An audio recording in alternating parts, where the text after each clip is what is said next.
and then boom, we're live. Woo, everything we say now will last sort of forever until the servers get blown up. I think they say there's like data farms and servers getting sprung up everywhere. Did you guys ever hear about the old book called The Monkey Wrench Gang? Have you guys heard of this old book? The name sounds familiar. It's like so in hindsight, it's like super hippie book, but I really liked it in high school. I read it. It's about quote unquote eco terrorists, but it's like this Texas guy who drinks beers and he sabotages like machinery that's like whatever they're doing. They're building like a highway over. They're tearing down a small town or something, and so he's sabotaging the. We lost Infinite. He'll be back in just a second. I think he's got to rehook up his stuff. Oh, here we go. All right, cool. Yeah, they're sabotaging the like machinery that's doing it.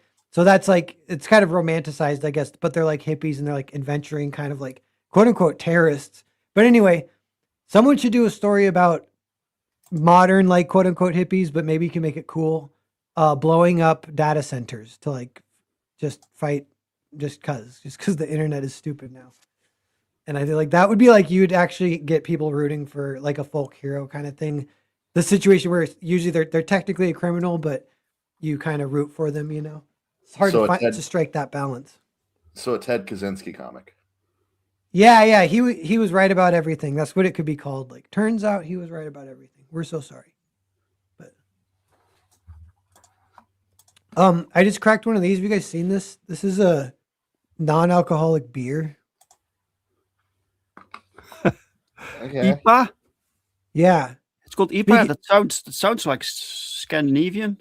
Yeah. Wait, Dave, this is an IPA. That's a standard thing here in America. That's funny. Okay. Beer. Yeah. But what it is, it's a beer, and they're really hoppy. So whatever. It's weird to drink beer without alcohol, but I have it in my fridge because I bought some because my dad came over and he wanted me to get some for him because he doesn't drink either. So anyway, I have a few left over. Yeah, right. Yeah. But it's pretty good. But the thing about these is you drink it all the way to the bottom. The last like the last fifth is terrible. And there's no way to avoid that with right. With other beers, you can kind of, it's not so bad, but for some reason with non-alcoholic beers, they're so bad at the bottom. Right. Yeah. I'm not really a beer drinker myself. I drink those fruit beers sometimes. That's because I just don't like the taste. Basically, that's it. Yeah. But you're European. Sorry, do you mind saying what country you're from? The Netherlands. Yeah, the Netherlands. Are you guys tea drinkers, or what's your main culture? No, coffee. Mostly. Cool. Although I don't drink coffee either. I'm very particular. I only drink like cola the entire day. There's barely anything else that I drink, but I try. I'm a grown man. I should be able to drink coffee and beer, but I just don't like it. I tried. I'm not a fan either. I think that's good to be in touch with your feelings about drinks and just stand up for yourself. Yeah. Not be, what do they call it? Peer pressure. Because that's an early thing for like high school, even your friends all drinking beer or whatever. Yeah. Then they tell you need to get used to it. Right. So why would you even try to get used to something you don't like from the beginning? Right. That's strange to me. That's a good point. The first sip of beer is always terrible. And it's like, why would you keep going if it's bad? Cigarettes are kind of like that too. Yeah. You get yourself into trouble. You keep smoking for no reason. All of a sudden I started smoking on my 21st birthday. I was such a dumb little boy or whatever. But as a dare to myself, because I was going to prove to my friends how easy it was to quit once you get addicted. And I couldn't quit. I stayed addicted till like I was 28. I think I quit. So. Oh wow, yeah. But yeah, so I learned a valuable lesson. So how did you kick it? How did you get off the cigarettes? I had a friend who had smoked and quit, and he quit by reading this book, and the book was called The Easy Way to Quit Smoking. And so I just read that book, and lo and behold, that worked for me too. That book's like kind of cool. It's like, I don't know, it's a little bit like culty in a weird way. It's a little bit wooey, new age almost, but Right. it's definitely about like it's more focused on your brain, which is a great way to approach addiction. And that helps a lot. Like just talking about it and knowing about it from that perspective, Mhm. for a whole book, it totally rewires your brain, and then you don't have cravings anymore. Right. Wow, interesting. So you can Yeah, basically manipulate yourself, right? Into yeah, they changing say your that habit. Yeah. approach Yeah. can work with other things, allegedly, but I haven't really used it for anything other than quitting Mm. smoking was kind of All the main right. one. But yeah. But yes. Okay, so what we're here for, everyone. 5 minutes in, that's good. We were chit-chatting with people who are coming in to have a chance to get in here. You can see on the screen is the Perfection Collection. We're gonna be talking about that a little bit. We got Dave Brink, the author, writer here. Co-hosting with me is Infinite Entertainment. How are each of you doing? Dave, why don't you go first? I'm doing fine. I'm very tired, but I'm doing fine, man. I'm really honored to be here. Yeah, it's really cool. Cool. Yeah, it's actually the first time you're on my channel, but we've chatted a fair amount, and I've been on your channel once now. So that's Yes, fun. sir. We've been back and forth.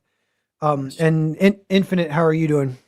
My dog is going crazy right now because she thinks it's time for FOOD, but it's not. Oh, that's funny. If you need to pause and go take care of anything, feel free. Don't worry about it. But yeah. They don't get fed for another like 3 hours. Oh, they pull those old mind tricks. Yeah, Uh-huh. I have a cat who's like that. You know what they're kind of funny about is it's my roommate's cat, but I work from home, so I actually see the cat more than my roommate does, and so we've kind of become buds. And the cat, if I'm like going upstairs to go to bed, the cat always runs upstairs and always likes to like play for like a couple minutes, and it doesn't sleep in my room, but it likes to like hit that timing. So anytime I go hit the stairs, it'll be like 7 at night. So I'm not even going to bed for like 4 or 5 hours. And the cat thinks it's bedtime, runs up the stairs, runs into the bed, and gets like playful. I'm like, what is your deal, cat? It does that 4 or 5 times in a row. And then I'm like, okay, this is the real time where I'm actually going upstairs. So you can try and beat me upstairs and jump on my bed or whatever. Yeah, cats are great. Yeah. Do you have a cat, Dave? Yeah. Yeah, I have a Mhm. cat. I love cats. And my girlfriend didn't like cats until we got this one. Now she's really fond of it. But yeah, they recognize your patterns. They constantly watching you. They can recognize words and patterns. It's fascinating. I find these fascinating creatures. Yeah. The roommate's cat, it will do stuff. It definitely knows when I say no, it knows that. And Mhm. it'll sometimes be like clawing furniture or start to claw furniture. All And right. if it gets caught red-handed, it has this face it does that is hilarious. When it's like right in the middle of clawing furniture, I go no, and I point right at it, and it just looks at me, kind of squints, like, "Come on, come on," and I'm like, "No," and then it like runs off. I'm like, "Gotcha, freaking caught you red-handed, kitty cat." Yeah, yeah. Yeah. What kind of dog do you have, Infinite? I have a blue healer and a Feist mixed with a terrier. Oh, nice. My Mm. brother has a blue healer. They can be a little psycho, but kind of awesome, of course. But She's crazy. yeah, yeah, they have personality too. They're his, I'm sure. Mm-hmm. Yeah. Okay, so Perfection Collection. Everyone in the chat, you may have seen this book around there. I say this is one of the books with the highest word of mouth of people saying it's good. Just word on the street. Everyone who reads it loves it. It's a lot of people's favorite crowdfunded book. Oh, this! Yeah. Have you seen it or heard of it, Infinite? It's come across my feed a couple times, yeah. Yeah. Yeah. So Dave is the writer, and then Pow is the artist. Yeah. How did you meet Pow, Dave? I basically just through Facebook. I followed his page. He had this art page, and I love his artwork. I read some of his comics. He drew the Pantera comic for Dynamite, and he drew part of Wolverine and Justice League and stuff like that. So I knew his art style, and I just reached out to ask him if he was interested in doing a pinup about 8 years ago or something. And so I commissioned him for a pinup for a book that I was working on at that time called Earthling. And I was so excited. It had this pinup from Pau Rodrigues, and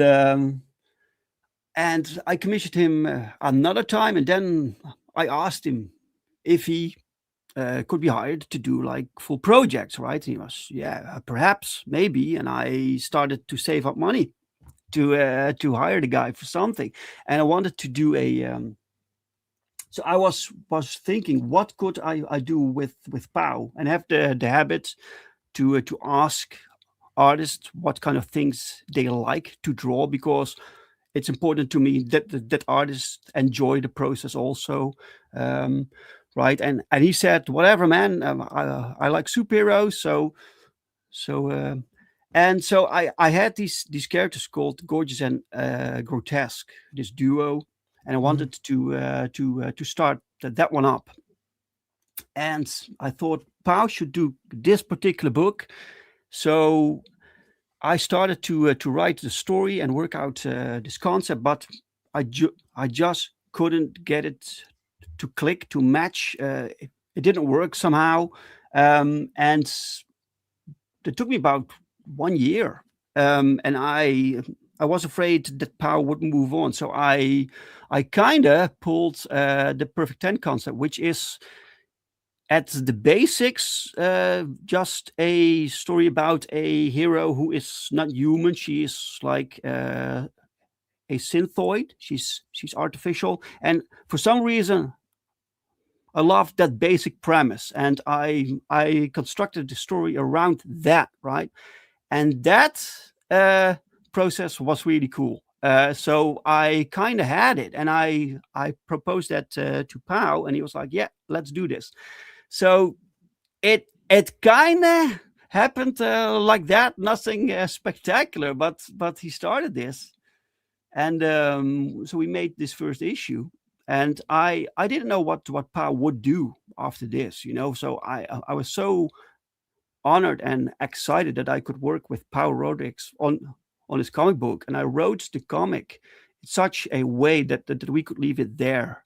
If Pau wanted to move on, or got scooped up by a big publisher, or whatever, you know. So at least I had 10 now established. But after the first issue, Pau asked me, when are we going to do issue 2? So I was saying, yes. So, and this started the series. I had ideas for the sequels, and I thought I can tell 10's story in 3 books, in 3 comics. Eventually, that became 6, because once you start writing, you know, the story needs room, and more ideas follow, and you have to go with the flow and expand the concept and make the best book possible. And this story needed 6 issues. So and it's now completely done. So we made 6 issues together, which is fantastic. Cool. Yeah, that's awesome, and that's something important to know for the pitch and for the chat, because I had a feeling this is true, and I'm glad to confirm it, that this is like the first trade paperback, and this is the full first arc, so it completely wraps up, tells the full first story of 10 from Perfect 10, who's Yes. this synthoid, which is, yeah, that's cool. That's an awesome title, kind of a little pun to it a little bit. Yeah. Yeah, I was completely surprised that it wasn't taken. I was like, this character needs to be Perfect 10, and then you think of this title, you need to check if you can even use it, right? And it wasn't used. I was like, how is that even possible? So now it's mine. Yeah, cool. That's awesome. Yeah, it is like lightning in a bottle kind of thing, and that is a fun origin story, because I've heard that too. I think I can kind of relate to it too, where a lot of times the way the creative process works is like you're kind of anguishing over something and butting your head against the wall, and then out of left field another idea comes that is smooth as butter and so easy, and then that ends up being the kind of direction you end up going or whatever. So basically so I had this Gorgeous and Grotesque character, and this synthoid concept, and in the beginning, in the 90s, when I started to think of these concepts, these were the same concepts. So I had like this duo of artificial beings, Mhm. So I separated those. So now they are like 3 characters. So Gorgeous and Grotesque, eventually, while I was writing this series, um, I figured them out. So they will eventually appear in the Perfect 10 series in issue 4. Cool. Oh, okay. So they even are in the trade paperback. They come up Yes. and cool. So they got worked in. Yeah. So that is awesome. That's I do the show. Sometimes it's called Creative Block or what Panel Yeah. Breakers, Yeah. and we have little sayings or whatever. And one of them is like the embarrassment of riches, like throwing stuff, including everything, like not holding back stuff for like later because you're like, ooh, that's a silver bullet. I really want to save that for when I really need it. It's like, no, just use everything if you can, Yeah. and Yeah. throw it all into one book, and people will love it. And yeah, so that's cool. So again, like pitching the Perfection Collection, it's like it's all there. It's all in this. This is a great trade to get. And yeah, it definitely has a feeling like it could be mainstream, and I'm curious about its future. Like maybe it will be at some point, or uh, it feels like of all the crowdfunded books, this could definitely be one that goes toe to toe and kind of where people can hold it up as an example of like, oh, here's a crowdfunded book that's as good or better than many mainstream books. Well, yeah, I hope so. At least people seem to really like it, and it has the quality that I I I I grew up reading like American superhero books, and that's my jam basically. So I wanted to make books that I liked, that I so on the same level, so same quality, um, and uh, so it doesn't have that particular indie flavor. I wanted to try to reach that level that people would really accept this as a mainstream title. Yeah, What was cool. what was the first comic book you ever read? Oh well, it started with the Donald Duck probably. So, but later on, I read basically everything. So from I'm from Europe, right? So you had Mhm. these Europe books. So we had a lot of humor books. I, I, I don't think you know the titles, Guus Vlater, but also Asterix. Yeah. So yeah, Tintin, those kind of things. Um, and then one day, someone gave me a book featuring Superman and Spider-Man. And these were new characters to me. I didn't know them. I didn't even know this was a very special crossover thing. It was a Treasury edition book, so it was bigger than the regular comic books. Yeah, yeah. I think I know which one you're talking about. Yeah, I didn't know anything about these characters, about the speciality of this specific publication. But I loved it, man. I was like, I wanted to know more about these characters, so I began to seek more comics, and I discovered that these characters didn't belong in the same universe. There were 2 major publishers. We had this Dutch publisher. They translated the biggest titles, Batman, so Red Batman, Red the Fantastic Four, the Hulk. I loved it all. And I knew I wanted to do that. So that inspired me. So reading those books inspired me to draw. So I started drawing, and I thought maybe someday I can work for Marvel. You know. Mm. So yeah, that's how my fascination for superhero books and the American style also. I love that. I love this particular American like vibe and muscles and colorful costumes and crazy powers. It had everything that I loved. Yeah. Yeah, that's awesome. This page is sweet. Yeah. Does Pau color it too? Or? No, it's colored by Daniel Rodriguez, and Mm. Pau brought the colorist on, so they knew each other, and he started to draw. So Pau started to draw Perfect 10, and he asked me, I know. Do you have this colorist? I said no because I was basically still building my network. No one knew me, and so Daniel was brought on, and he did a test page, and it was fantastic. So he was So he has been the colorist since the very first issue. Cool. Yeah. It's the same creative team for 6 issues. Yeah, that is another bonus that is so awesome. Not obviously not every book that is the case, especially in indies. And so yeah, that's amazing. That you it's cool that it worked out to have, speaking of like the Perfection collection. Yeah, it is like a perfect 6-issue arc with the same artist, the same colorist from beginning to end. That's awesome. Yeah.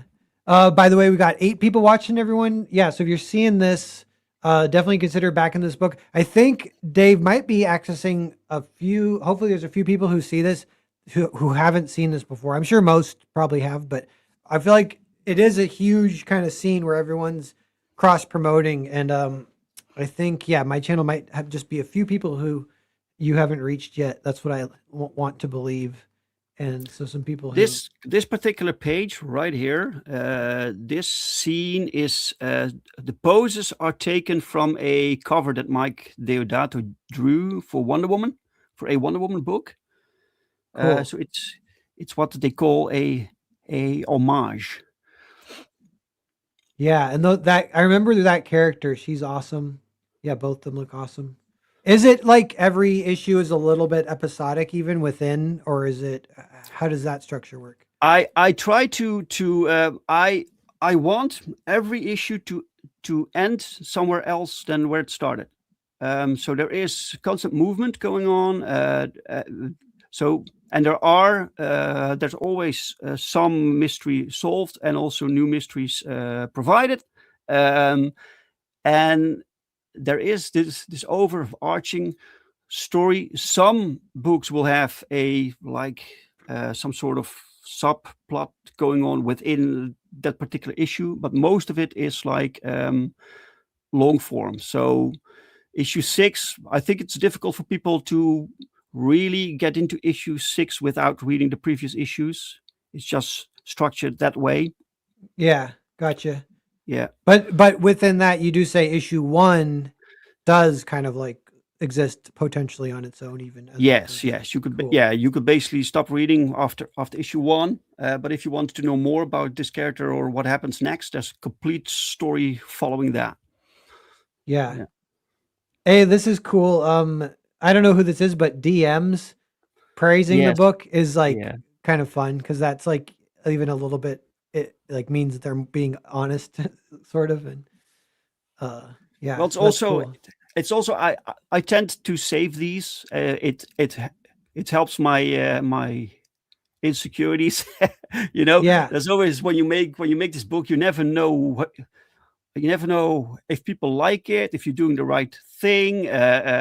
And there's so much work and so much money and so much passion in there. And so when you get like results like this, that people send you messages and post about it, that's such a fantastic feeling. And I just save these to when I'm feeling down, I look at these and I'm all right, man. Yeah. Then you get your like dopamine, because that's part of what keeps us going, because it's true. It is, comics is like so much work, quote unquote, in the dark. And then, it's like years, and then you get to release something, and then you hope for the whatever reaction you get has got to keep you going until the next one comes out, kind of thing. It is so daunting. Yeah. Oh, okay. So question, Brian Bow, he does Wolf and Batsy, which actually I haven't read, but I do love that book. Looks amazing. I want to buy that soon. So he gives it an A+. That's a lot of fun. Have either of you guys read Wolf and Batsy? I wanted to buy it, but it doesn't ship to the Netherlands. I talked to him about it, so we will strike some sort of a deal. But I want to get his books. Yeah, cool. I know. Yeah, his one. I almost think of you and him, although I guess he draws everything too. And that's something I want to talk to you about. Is so you mentioned that you started drawing. I think that is a lot of writers' origin story. And I think even whatever skills you do develop as drawing from a young age totally helps for writing comics. And that goes into this question, which I guess is like, what is your process for actually writing the script? Like, do you think your art skills help, or do you do thumbnails too, or how do you do it? I sometimes do layouts for the pages when I have a very strong idea how the page, what it should look like. But I try to give as much freedom to the artist as possible, right? And I do character designs. So I do still sketch, but I found out that so I wanted to draw the first comic book that I actually started to produce eight in 2014. Mhm. I made this book called Earthling, and I wanted to draw it, and I hired someone to write it Mm. because I hadn't written anything before that, right? I didn't know that I could, and but the process was very difficult because I was constantly changing what he wrote. I so basically I was asking him to write the story that I had in my head. It Mhm. didn't work, so I, I had to learn how to write. So I just started to with the script, and I discovered that I kind of liked writing. Um, and eventually, someone else drew the comics because combining both writing and art, and so plus I didn't have that level yet that I wanted for my own book, art wise. Um, and so I worked with Isaac Bell. He Oh he's yeah. now I, yeah, he's now doing his own series called Metal Shade. But he was the first artist that I worked with, and he drew his first comic with me. So and Earthling, that was Earthling. yes, yes. Cool. Yeah, I haven't heard of Earthling. You ever gonna do a re-release collection of that or? Well, I kind of stopped producing that series. We made four issues, and I wanted to do six, but the sales weren't like they didn't warrant to continue it. Mm. So I had to make some choices, and when other series, so I made other books also. I have a book called Dream Girl Sleeper Agent, for instance, and then later came Perfect 10, and these um, got far more attention and a bigger audience, and so I kind of had to lean into that um, in order to keep going, right? Yeah. But I would love to go back to Earthling and finish that arc someday. Yeah, that'd be cool. It's cool to heartlessly treat your own work like a capitalist or whatever. I think there's something to be said for that too. Because that can lead to like your success with POW and with Perfect 10, you know, to kill Yeah, your yeah. darlings, they say. Even today, I got a email from someone. So he wanted to buy Earthling. So new Earthling issues. So someone asked about it, which is really cool. So people are now trying to get more of my back catalog. Yeah. Now they know Yeah, then it Perfect might 10. be that it would definitely might be possible. Yeah. And Yeah, if one person asks, that means at least it's like cockroaches. That means at least 10 people are thinking about it. right. But yeah, Infinite, what about you? What are you an artist? Do you draw at all? Is that related to like your writing process? Can't draw to save my life. No. What was your origin for getting into writing? We might have talked about it on the earlier stream, but what happened? Yeah, how did you get into writing early on? I was reading comics at a very young age. I was like reading chapter books when I was in kindergarten. So everybody else is reading like C Spot Run, and I'm over there with Harry Potter. Um, Mhm. but then in second grade, I met this guy named Tommy, and for whatever reason, he liked drawing comic books, and for some reason, the teacher would let us go out in the hall and make comic books and then read them out to the class. So I've Oh, actually been cool. writing comics since second grade. That's a fun origin story. So yeah, you had the classic team up. Um, yeah, that's cool. The kid version of like Stan Lee and who's Stan Lee's guy? I always said I'm like the Kirby? Kirby, the, yeah. the kids from Captain Underpants. Oh, is that part of the story there? George, yeah, I think it's like George and Harold. They would always create their little comic books at school and sell them. And Nice. I did that my senior year of high school. My senior project was a comic book, and it was kind of funny how bad it was. But there are a lot of things bad. Like I didn't even know how to print a comic book, so I printed it on 11 by 17 photocopied paper and put it in plastic bags, loose leaf, and that's what I sold people if they wanted to buy a copy. Yeah. And yes, learned a lot as you go, just doing it wrong, I guess. But so I just saw this, Dave. So 130 page hardcover. This is the artist edition. Yeah, this one is. I have a copy right here. This is. It's published by Critical Blast. So Yeah. it's hardcover. It's 130 or 32 pages, something.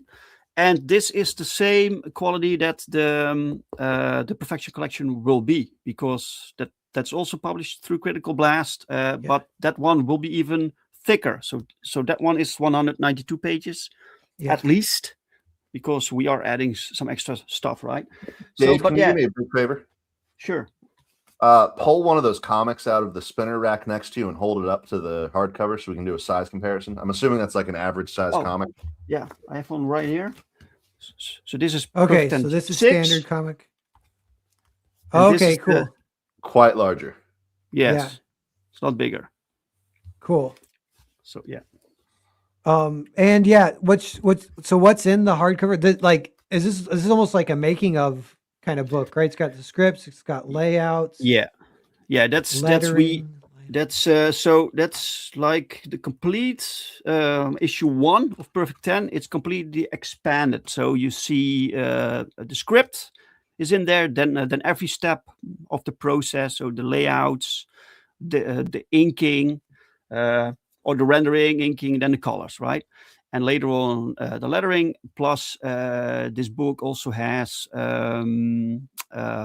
extra material like promotional art, and sometimes also included is the layout for those, which is really cool to see. And it has some notes with my thoughts about particular pages or story beats, and also pause notes with it. It's really cool. Yeah. That's definitely like something I love, this kind of stuff. I did a little bit of that with Jared for Hotel Story. We did some making of kind of releases, but yeah, I'm pretty interested. This is something very tempting for me to pick up myself, but definitely this is the kind of thing too, where I'm like, man, I would recommend this to any like up and coming artist. If there's any young artists or writers watching this, if you're like, mid 20s or younger or whatever, then, or even 25 to 30 kind of counts now for being young, even still. But definitely, I think you should grab this. It's like better than, a lot of times it'd be better than whatever, like going to college or something. I don't know. This plus YouTube is like the way to go nowadays. Yeah, I'm really proud of this. And the Critical Blast now, they suggested that we make more of those from other issues, but I don't really want to do that. I want to have it be this one special edition, so only from issue 1. Cool. So will there be? So you've tweeted a little bit about the Centaur comic. What's that one called? It's called Ravik. Yeah, that's an awesome title too. That's almost like you'd Google it, you'd be like, "This has got to be taken." And it's another one that seems to be not taken. But it isn't, and it's also a name that I had like recently. I think like 2 years ago, the name came to me, and had this centaur character since the 90s, kind of this loose sketch and this loose idea that I would like to, if I would ever do a fantasy series, how cool would it be to have a centaur as a main lead, right? I hadn't seen that anywhere, basically. But the character, they had he had some names, but it never stuck. And once the name came to me 2 years ago, suddenly the story started to form. It's really strange how these things work, right? But and yeah, and I've been working on that on the side, and lately the last few weeks I've been really delving into world building and developing that particular fantasy tale. So I'll be doing one fantasy story, which will be Ravik. Cool. And do you have that mapped out? Is that going to be like 6 issues, or what's that one going to be? No, I'm not that far yet into how large it is going to be. It's a bit daunting, to be honest. The project, it's while I'm working on it, it keeps growing, and I try to contain it as much as possible. So if this story forms, I want to start the story at some so at the latest moment possible, right? So Oh, yeah, so you have like this developed history going on, and I want to keep the series manageable, because also running campaigns and stuff like that. Each book is such a project, and it's sometimes exhausting. So I want to temper my what I can do. I could Yeah. like do this for 20 issues, but I don't want to. It's like keep it contained. Yeah, I kind of like the sound of that. That seems like a good approach. And yeah, one of the reasons I'm kind of asking is, so will there be more perfect 10 issues? And is that almost the next thing on the plate, or is Ravik, do you think, the next thing? Or Right now, we're also working on a comic called Safeguard. I'm doing that with Alan Goldman, which is kind of a follow-up to Perfect 10. And I have ideas for Perfect 10, 7, and beyond. But for now, I decided to. I reached this point, right, that I was doing too much, and I started to feel like I was beginning to burn out. And so I kind of dropped all my side projects. I focused on the Perfect 10 and Safeguard, which were already in production. And I moved over to this fantasy thing to give myself something else to think about. And that's it for the time being. yeah, And cool. yeah. But yeah, so that's fun. It's fun to see what you have in the pipeline, and all those books sound really good. And yeah, I think it's a huge like accomplishment that you finished the trade release, the full arc, same artist, same colorist. Yeah, Mhm. that I kind of just hope enough people know. Is this one that was this on Indiegogo too, the actual trade, or is this the first time the trade is available? I wanted no, it has been on Fund My Comic. Okay. So it's partially funded, and I wanted to do it to put it on Indiegogo also, but that site is now a nightmare. So Yeah. I reconsidered. Yeah. But yeah, so this is the kind of book where it's like, now if there was ever a time to jump in, now is like the perfect jumping in point with the first trade if you've missed it up until this point. Oh, we got another backer. I see now. Hey, Thank look at you. that. That was me. Nice. What was you? Oh, sweet. Yeah. Thank you, Thanks. sir. Yeah, Yeah. Infinite, thanks. Yes, we call that is the Narwhal Nuge. Did you know that, Infinite, that if someone gets backed while on my channel, it's the Narwhal Nuge? I did actually. I watched your channel. Yeah, nice. It's a wrestling move. It's like That kind of is. like the people's elbow. It's kind of like that. Yes, cool. Well, oh yeah, I'm glad we got the one backer. We have a little bit of time. We have 20 minutes to shoot the shit, whatever we want to talk about. I don't know. Well, so let's take a second, and I just want people to know a little shout out to Infinite.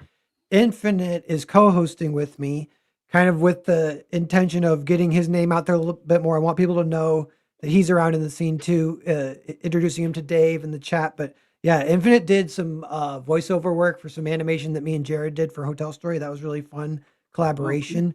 And he's a really good writer too. And he's super well read for like billions and billions of comics. Billions. Which is fun to pick his brain about that kind of stuff. But he's around. He has a book launching in June, so everyone kind of keep an eye out for that. Infinite, Cool. do you want to talk about that project a little bit, or? I had a question for Dave. Did this artist of yours work on a Star Wars comic? Yes. Okay. Yes, he did. I forgot the title, but it's a Star Wars book. Yeah. One of the Dark Horse. Yeah. assuming? Yeah. Okay. Yeah. Okay. Cool. I thought that familiar, and it was like driving me crazy the whole time as I'm looking at the art. Yeah. Yeah. Yeah. It's a very recognizable style. Yeah. It is. Yeah. It's very good. He's a great artist.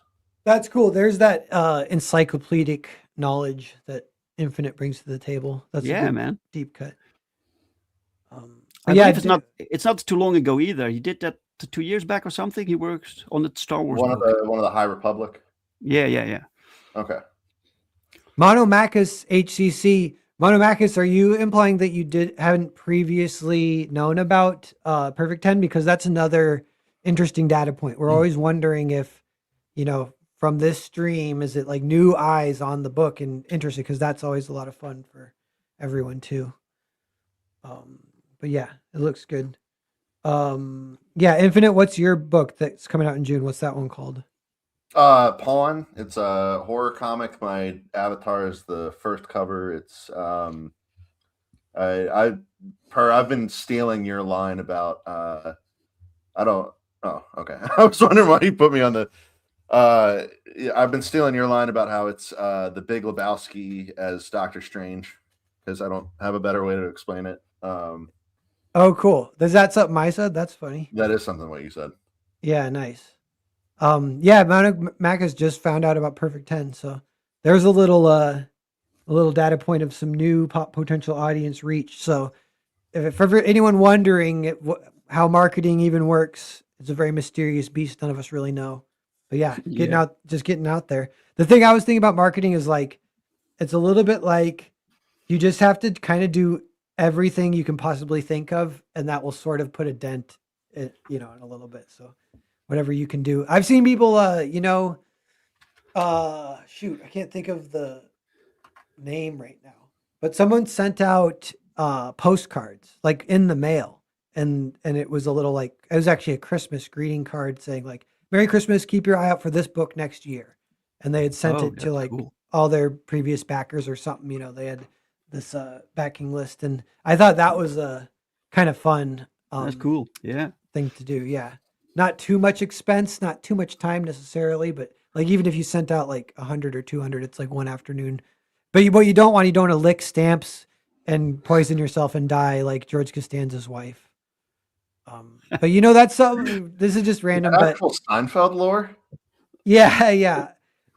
So how well versed are you in Seinfeld Infinite? Like a little or a lot or not at all? I watched the whole show back in like high school and haven't touched it since. Okay. Yeah, because there's a thing with Seinfeld that I think it's like, this is obviously like getting older basically, but I've had to come to terms with, like anyone younger than me, especially like Zoomers, they haven't seen it. And then, like everyone, my generation, everyone's seen it. So it's a weird, like one generation gap. All of a sudden, they don't get any of the cultural references. Like I tweeted, someone showed the clip of Spider-Man from the new Spider-Man movie, and he's like falling across the tops of rooftops, and he barrels into a bunch of pigeons, like falls down to the street below. And one of the pigeons gets hit, and I subtweeted it and said like, "We had a deal with the pigeons, Jerry," which is another like Seinfeld thing. And a few people got it, but I'm like maybe the era of like Seinfeld call outs is passing. Yeah. Well, I thought that scene was a reference to the fact that in the 90s Spider-Man cartoon, if he landed on a roof, they weren't allowed to have pigeons there because they didn't want to imply that he ran into a pigeon. Oh, you know what, that's funny. And as you're saying that, I'm like, I wonder too, if I was running a animation studio, I might be like, don't put pigeons on the roof because we don't want to animate pigeons. But Well, if you you, know, if you go back to that show, the censorship was so heavy that he only ever punches someone one time. It's the spot, and it's through a portal. He wasn't allowed to punch people, so whenever he's fighting, he's kicking them or swinging into them, using oh his leg. weird. Why is there a reason for that or It no? was just heavily censored, which Yeah. is weird because it had like Blade and the Punisher in it, and they had to use like Morbius had suction cups in his hand instead of using teeth. Yeah. Vaughn knows Jason Sandberg was the one who mailed out the postcards. Thanks, Vaughn. Okay. So Vaughn got a postcard too. That sounds like something he would do. Yeah. Yeah. His channel is, I don't know if it's his channel or his buddies, but they do a show. Yeah, both of you guys should go on. Have you gone on that yet, Dave, on your tour for promotion? Friday, is it called Friday Night? Friday nights. Friday nights. with the K. Not for this tour, no. Okay, Previous but one. okay, so you're like friends of their channel. But yeah, that's a great promo one, and Infinite for you when the time comes. Keep that in mind too. Oh, I've been on it. Yeah, cool. Oh, nice. That's cool that they had you on. Yeah, that's awesome. They're good guys, and yeah, they have a pretty dedicated following that backs indie books, that loves to back new books. So that you'll go on there, you'll get a few backings for sure. Similar to the Narwhal Nuge, but maybe better for what they get more results. Yeah, it's tough. It's tough thinking of new shows, also new formats, and also the fact that we need to do this. I have my YouTube channel, but it's not because I want to, but because we need to do this to keep people updated, talk about your process, because people want to see the creators nowadays, right? So it needs to happen. But there we go. Star Wars High Republic Adventures. Yeah. Oh, cool. That's what Pow drew for Star Wars. That's fun. He's done a Star Wars book. That's awesome. Yeah, Phil's book, Phil's artist, and his book, The Man with No Strings. And yeah, what's his artist name? But they kind of just revealed. I didn't know his artist for Man with No Strings, which is super amazing art. So awesome. He was like, he did some books in the 90s. And so they showed his 90s books, is kind of classic image style, which is similar to how he draws now. And I was like, what? I'm like, wait a minute. So is he like kind of old? I don't even know. But yeah, amazing artist. And it was really fun seeing that he had done some books in the 90s like that. Yeah. These were kids, man, back in the 90s when Image started out. These books were drawn by 18-year-olds, 19-year-olds, Yeah, it's really cool never.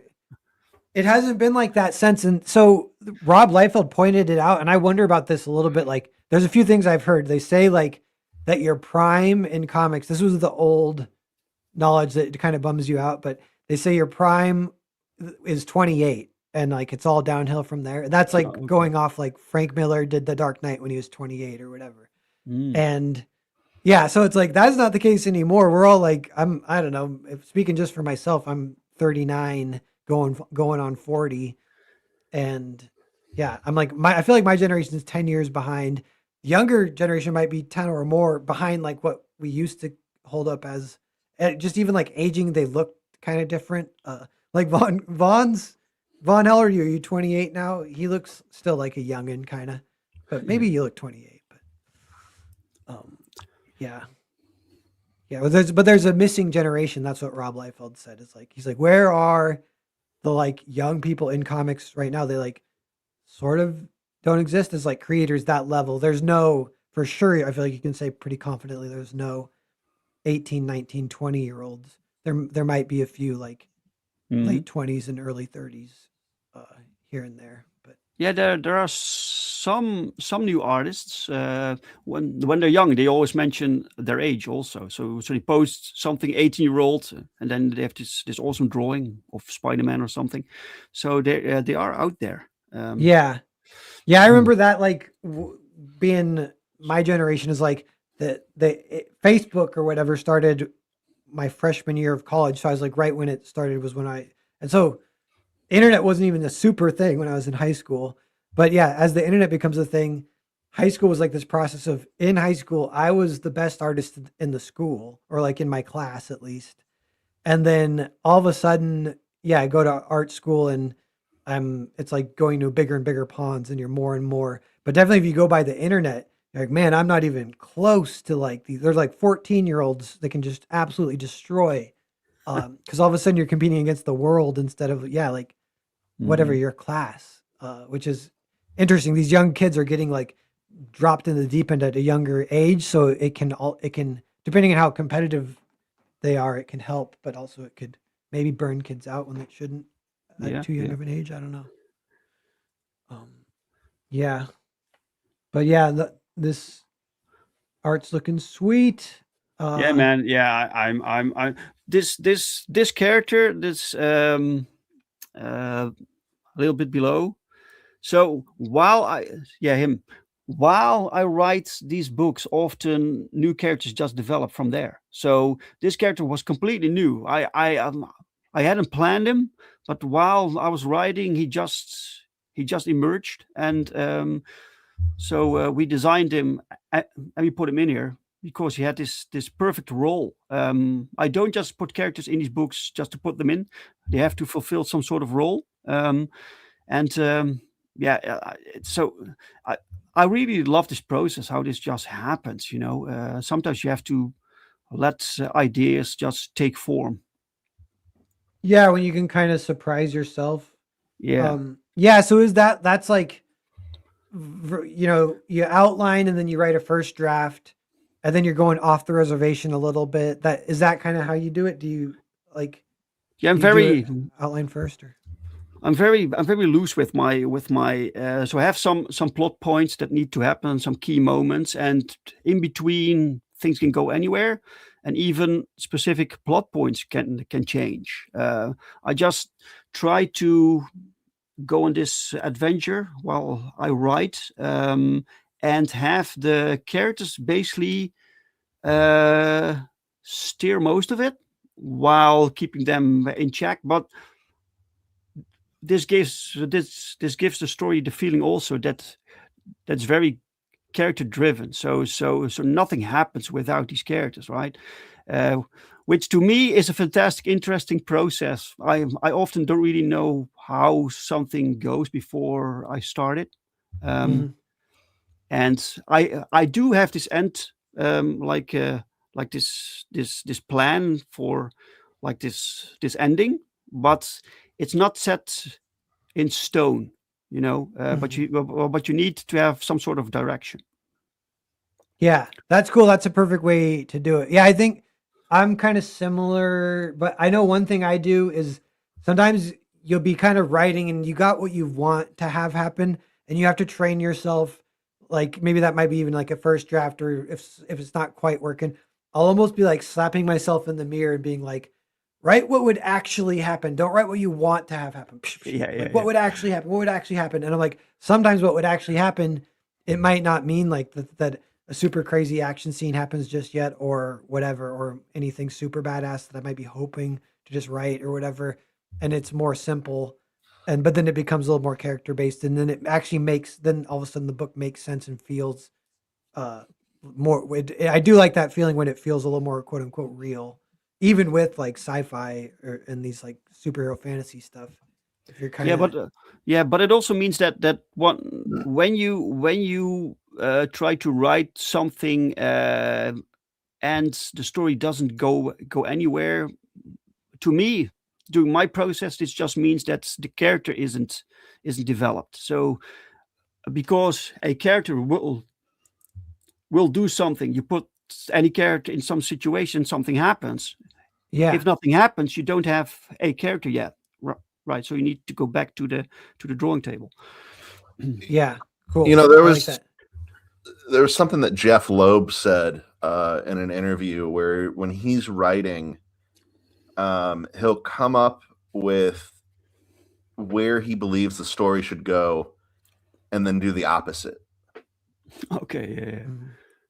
And that's something that has always stuck with me. And it's something that I try to put into my writing as much as I can, where it will make sense for the story to go in this way. But what if it didn't?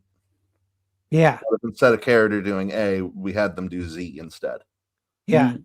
You know, And that's kind of similar to is like using your second idea as like a habit. Cause a lot of times the first idea is kind of the one that's programmed that's more cliche or whatever. And then, Right. yeah, you're like, you kind of dismiss it. You're like, no, we're not doing that. And then you go to your second. I guess the only thing about that, you want to be weary of not being too deliberately postmodern uh, can be distracting for the reader too, if they start to pick up on that vibe. But Mhm. it is a really refreshing feeling, I think, when you're reading books that you don't know where they're going. They are doing stuff that you haven't seen before. That is always a lot of fun. Yeah. Right. Infinite, what about your writing process? Do you outline a lot or a little, or what do you do? I usually think about it, and I think and think and think and think for days on end. And then when I sit down to write, it all just like spews out, and I'm there for hours and hours. And I'm usually writing an outline as page one, this happens, page two, this happens, and then I go back and I actually flesh out each of those into an actual page. And so Oh, I cool. I basically create an outline of the story and then turn it into a script. Nice. Yeah, I like that. I've seen people do that. Mike Murphy does that. And that's a great way, like a comic first approach, which is probably a great way to do it. I Mhm. write it usually. From my back, even my whatever my history is, I always write it as like a movie script first, and then I convert it to a comic.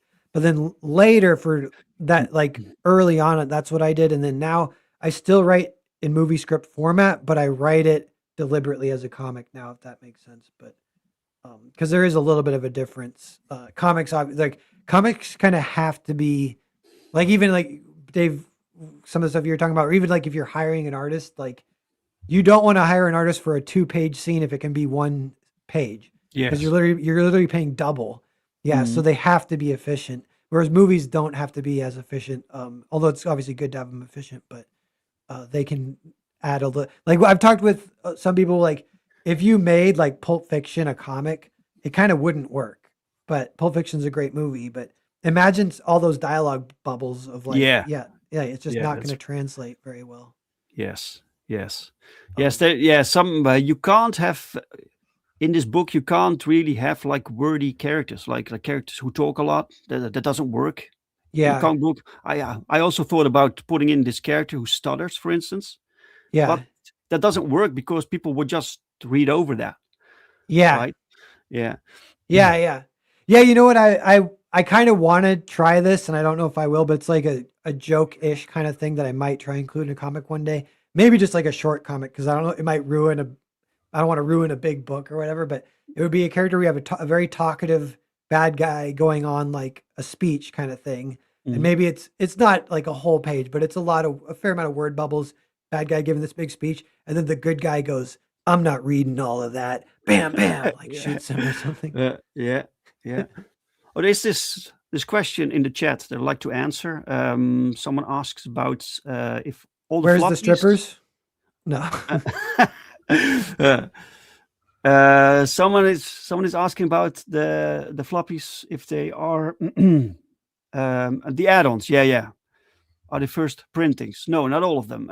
Issues 1 and 2 of Perfect 10 are the second printing. And Okay, we, cool. yeah, and the rest is first printing still. Yeah, cool. Get him while the getting's good. Yeah, this definitely has the feeling of a book where you kind of wonder what its future might be. It will continue to grow an audience. It could pop off big time at some point. Could get a Amazon TV deal at some point. Who knows? The sky's the limit. You But yeah, reading it and talking about it. You know, I don't know if I talked this with you directly, Dave, but this one being one that has like literally the highest word of mouth that I've seen, kind of just with the eye test from what I see from Twitter. It's like the one that has the most good reviews of anyone who reads it likes it. They'll say something about it. So yeah, great word of mouth. But it feels like there's still like a ceiling to that, which is unfortunate because younger me would have thought like all you need to do is make something great and the rest takes care of itself. And sure, Yeah. that's still like the way to approach it. But yeah, it's like it word of mouth will help a lot, and we appreciate anyone who will help spread the word about a good book. But it kind of will still hit within our bubble. It kind of hits these Yes. walls.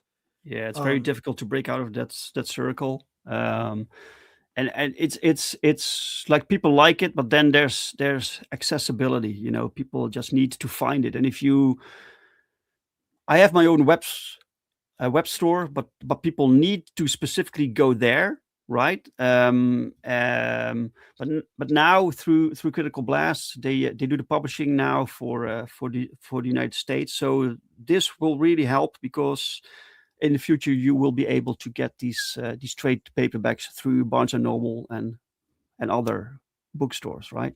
So, but yeah, without that, it's very very very difficult. cool. Well, that's good. That there's a kind of next step for that for you to go through Critical Blast.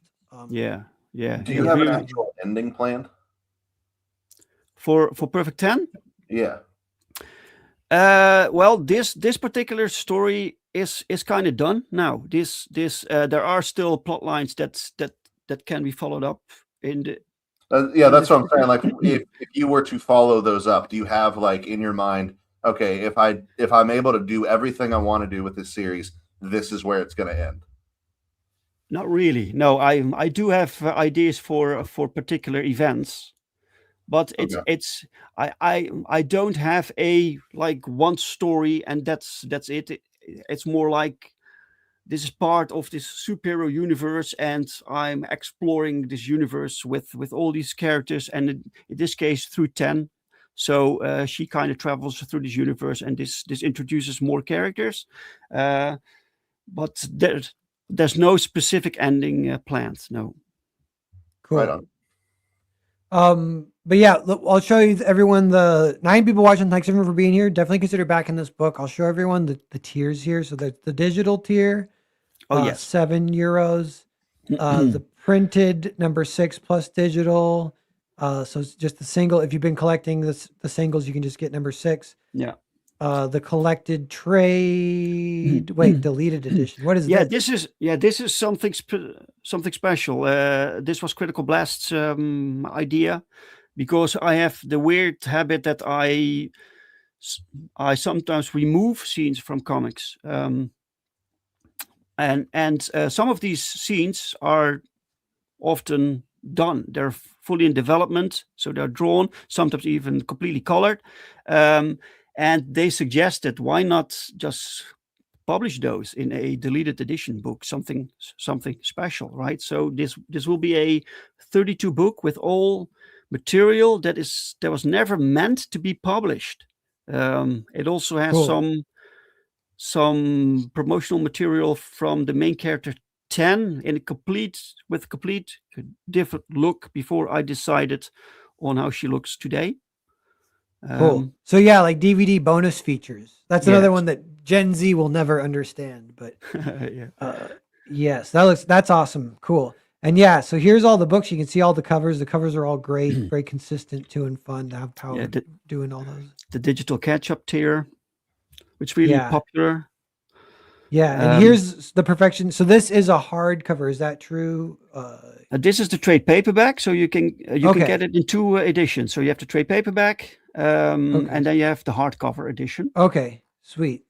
Yeah. Yeah, for 10 euros more. Cool. Yes. Yeah, that looks perfect. And yeah, I get no a little pun intended. discount when you buy both editions. Oh, cool. Nice. Yeah, Critical Blast is a great Rini works with them. I think Jake yeah. Harold works with them. Yeah, they seem awesome. So, and they help with fulfillment if you need it. And Oh, and Paul Rodrigues, the artist, he's offering personal character commissions. So this means any character you can request. It can be your own character, can be mainstream, whatever you want. He will draw it for you, and this comes with hardcover Perfection Collection plus issue 6, and you will receive the original art at your house, right? And you can use it for anything.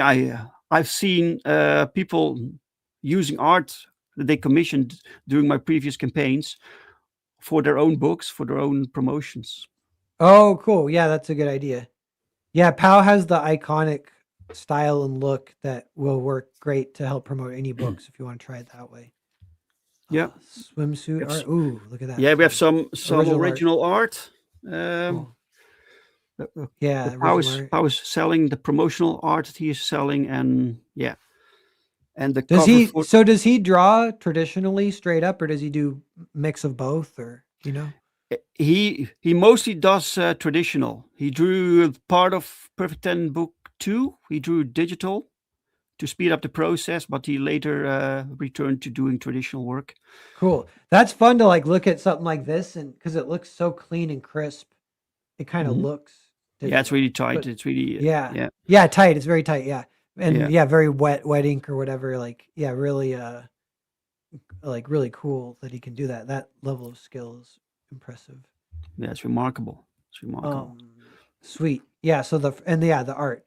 So yeah. So that's everything. To everyone take a look and grab those. Grab Perfect 10, and also and before we go, quick shout out to Infinite. Thanks for co-hosting. Infinite's book is coming out in June. It's called Pawn. Yes. Pawn. Yeah. So everyone keep an eye out for that.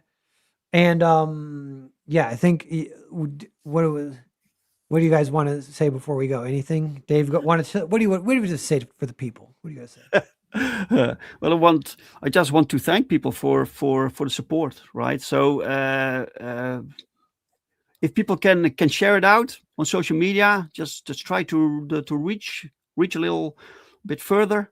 That will be awesome. Thank you so much, guys. Thank you, Per, for having me on. Yeah, no problem. I appreciate it, man. Yeah. What about you, Infinite? Anything? Yeah, thanks for having me on, Dave. It was nice meeting you. Yes, sir. Cool. Same to you. Yeah, guys, hang out for just a second because we'll chat behind the scenes for just a second. But yeah, I'm gonna click the button here. It's gonna end the stream. Everyone, thanks for being here. Vaughn, Bobby, True, Epignosis, awesome one. Good to see you guys. Thanks for hanging out in the chat.